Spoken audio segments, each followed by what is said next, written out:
Hello, my friend, and welcome to Wisdom Trek. I am Guthrie Chamberlain, your guide to wisdom and creating a living legacy.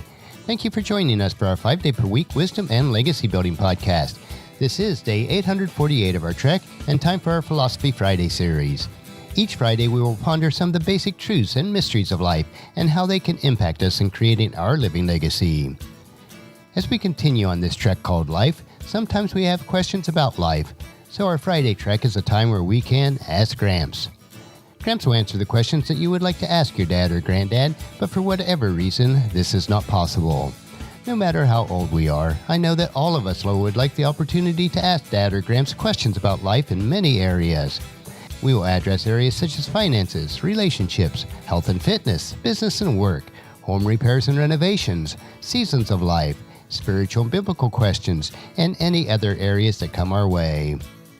As your fellow sojourner and mentor on this trek that we call life, it is Gramps' goal to provide you with practical wisdom and advice about any area of life. It is crucial that I receive a constant flow of questions, so please submit your questions to Guthrie at wisdom-trek.com, and Gramps will answer your questions on our Friday podcast. We are broadcasting from our studios at the Big House in Marietta, Ohio. It seems like no matter how much we earn or how many things that we have, we always desire more.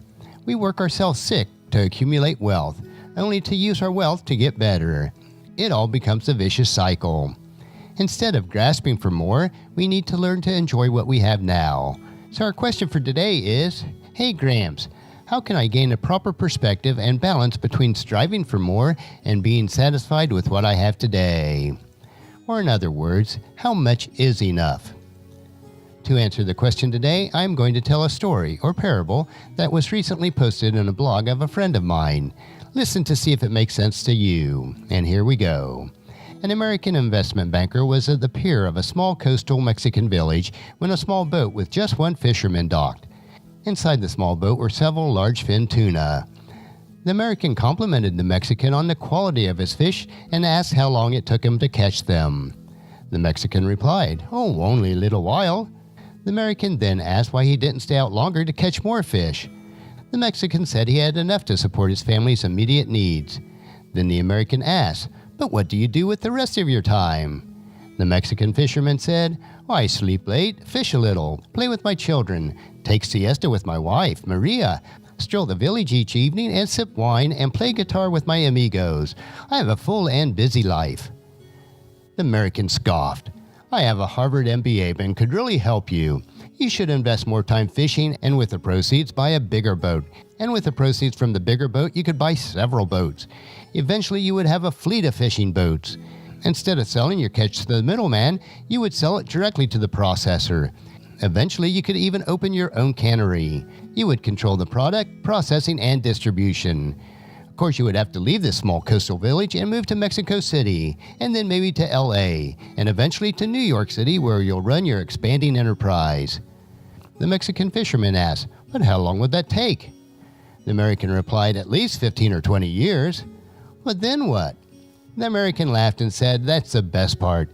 When the time is right, you would announce an IPO and sell your company stock to the public and become very rich. You would make millions."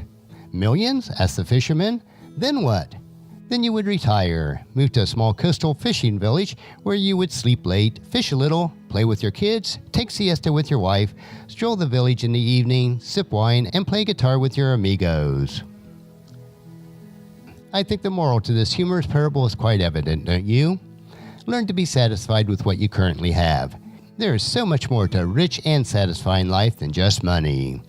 As we read in Hebrews chapter 13, verse 5, "Don't love money, be satisfied with what you have. For God said, I will never leave you, I will never abandon you."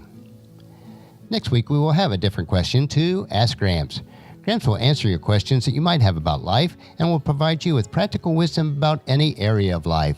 So please submit your questions to Guthrie at wisdom-trek.com, and Gramps will answer them on our Friday podcast with wisdom and philosophy that Gramps has gained over the years of experience and study. I know that you'll find these insights interesting, practical, and profitable in living a rich and satisfying life. Our next track is Meditation Monday, where we will help you to reflect on those most important areas of life. So encourage your friends and family to join us and to come along with us on Monday for another day of Wisdom Trek, creating a legacy. If you'd like to listen to any of the past 847 daily treks or read the associated journals, they are all available at wisdom-trek.com. And I encourage you to subscribe to Apple Podcasts or Google Play so that each day's trek is downloaded to you automatically. And thank you so much for allowing me to be your guide, your mentor, but most importantly, I am your friend as I serve you through the Wisdom Trek podcast and journal.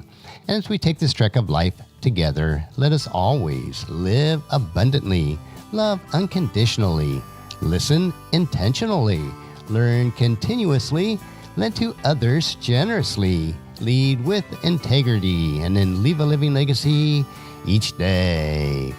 I am Guthrie Chamberlain, reminding you to keep moving forward, enjoy your journey, and then create a great day every day. See you on Monday.